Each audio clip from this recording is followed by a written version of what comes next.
Would you ever have ChatGPT read a story to your kids? Like cold without testing it out first? Probably not.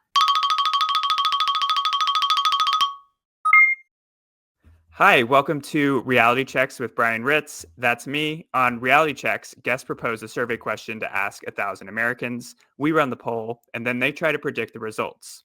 Today's guest is Nidhi Mehta from Samsung and Gen Z Media, here to talk about bedtime stories. Welcome, Nidhi. Thank you for having me. Thank you for coming today. Why are we talking about bedtime stories? I love all things kids. I'm embroiled in them right now. I write for a children's podcast, and I love the nostalgia of like thinking back to the stories that we were told when we were younger and the stories that we're telling now, and looking at it from a very different perspective from X number of decades ago when we first heard them. Yeah, and I know we collaborated on a survey that we'll get into that, but I know you're a professional storyteller. What are some of the stories that you are telling? And these are the ones that are designed to keep people awake, not the ones that are Yeah. the bedtime stories. We hope. I work on a podcast called 6 Minutes. It is a scripted sci-fi family adventure series.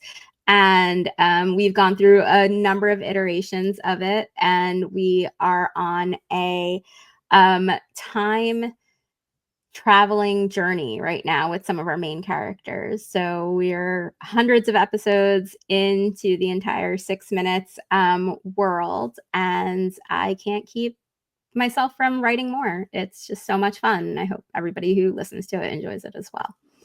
This is not scripted. You collaborated with us on the survey. You and the YouGov team worked together on the wording.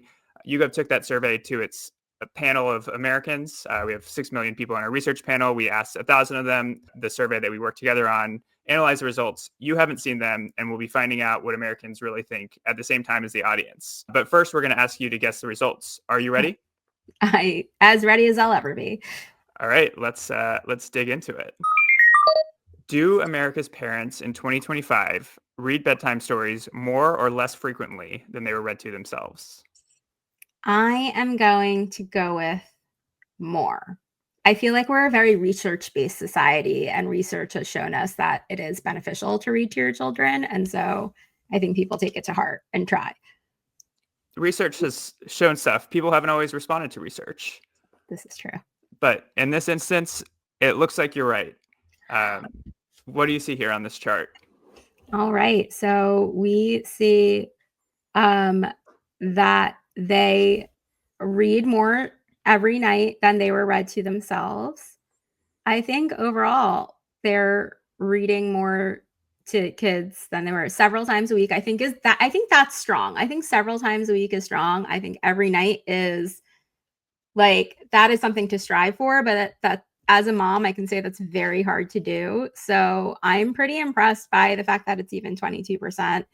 I'm happy that almost half of the people that you surveyed are reading several times a week.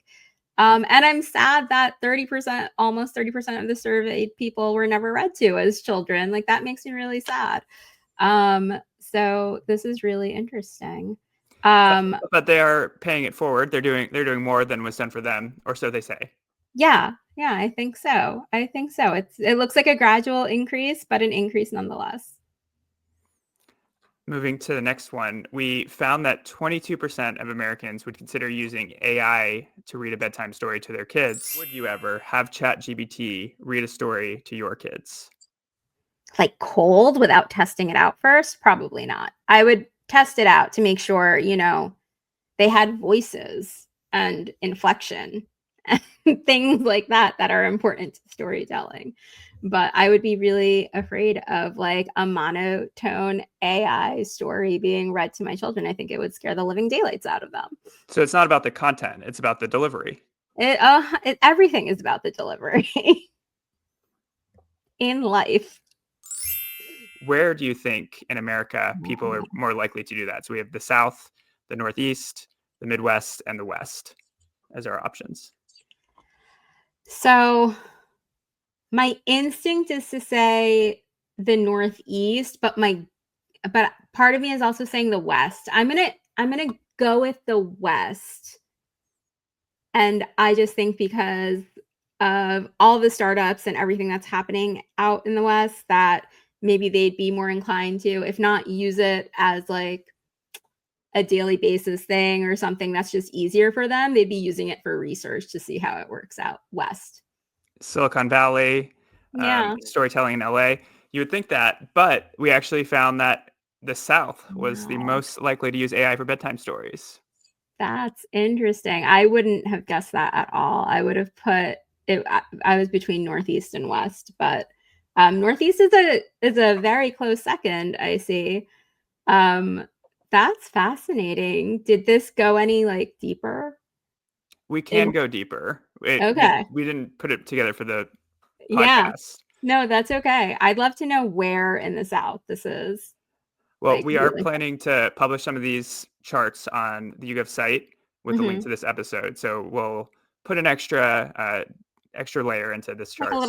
a little box. My guess would be Texas if anybody's taking notes.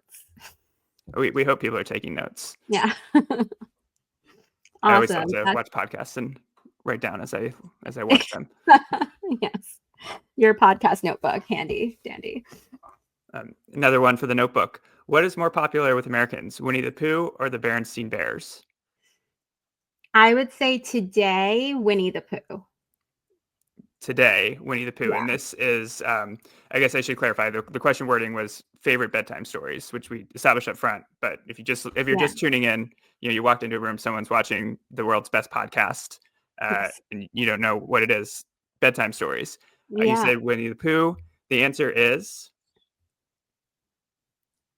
Winnie the Pooh. Okay.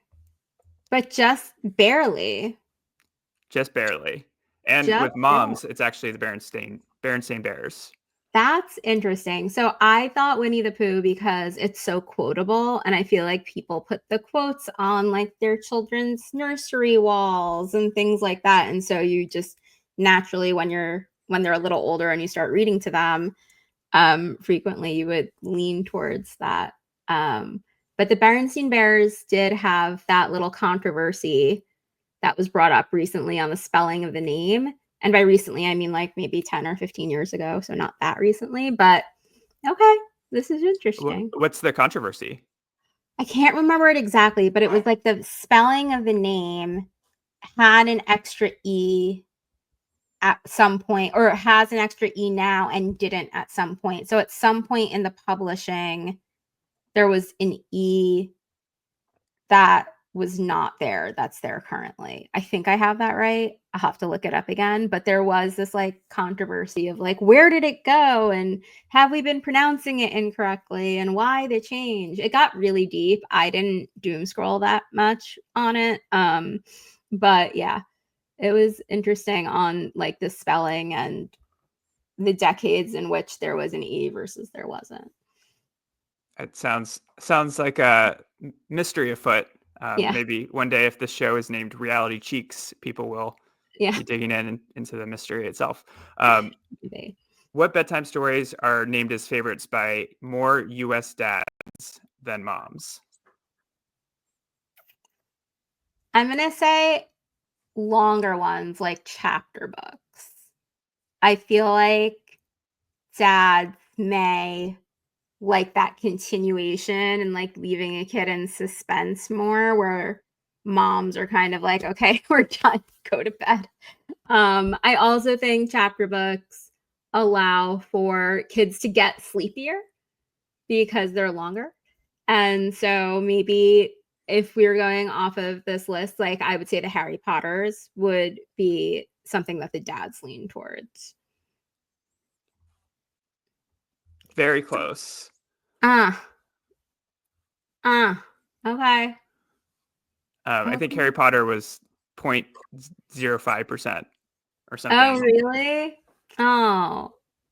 Well, the Very Hungry Caterpillar, I will say one that one is favorited, at least for my kids. It was like a favorite from when they were like little babies and just like looking at all the colors to when they were reading it to when we were reading it to them and they were understanding the words to them being older, reading it themselves and then realizing like that the caterpillar was not being very healthy.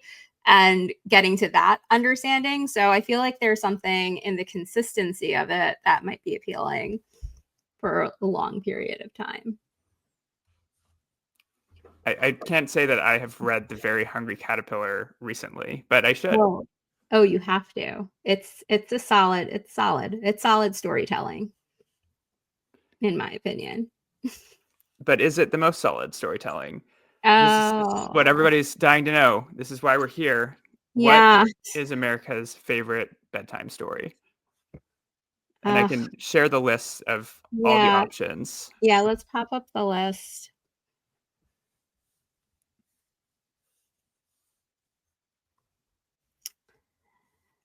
Okay.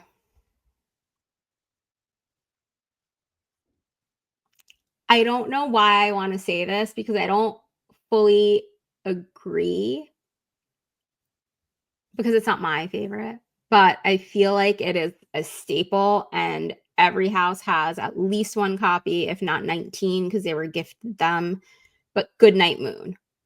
Goodnight Moon. That's locked in. Final answer. Locked in final answer.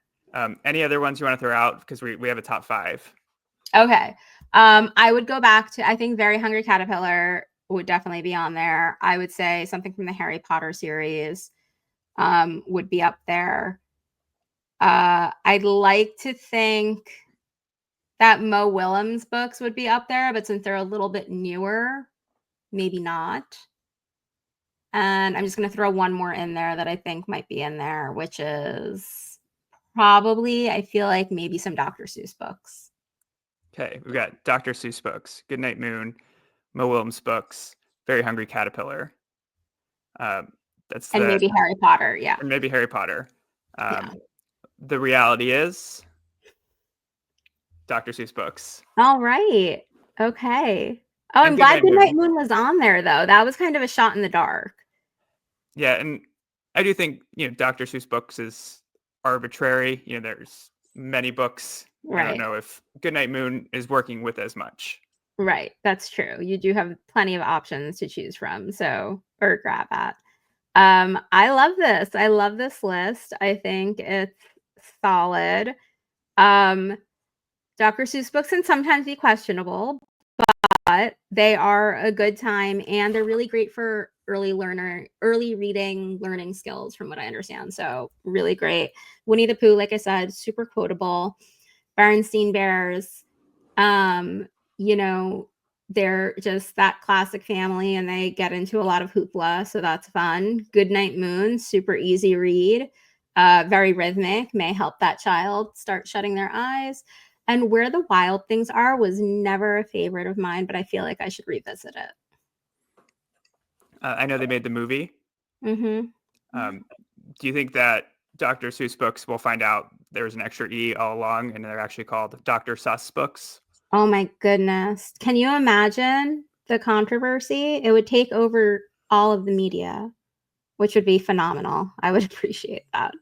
But yeah, that would be hilarious and extra. Well, thank you for joining us today on Reality Checks. Viewers can find the full survey results from this interview at yougov.com/realitychecks. And Nidhi, where can people find you? You guys can find me at Updates from Downtown on Instagram or at Nidhi Mehta on LinkedIn. Thank you so much. Subscribe, give us 5 stars, share the survey. And if you don't, I have to eat green eggs and ham. Please don't do that. Thank you so much for having me. Thanks.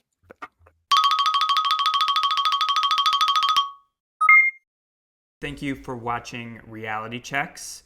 Today's episode was powered by a survey of 1,000 Americans using YouGov's Consumer Research Panel. If you want to learn more about that survey, really dig into the results, you can at yougov.com/realitychecks.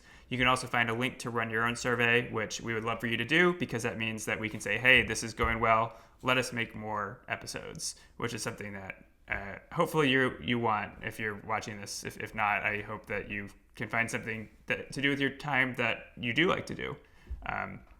Thanks. Bye.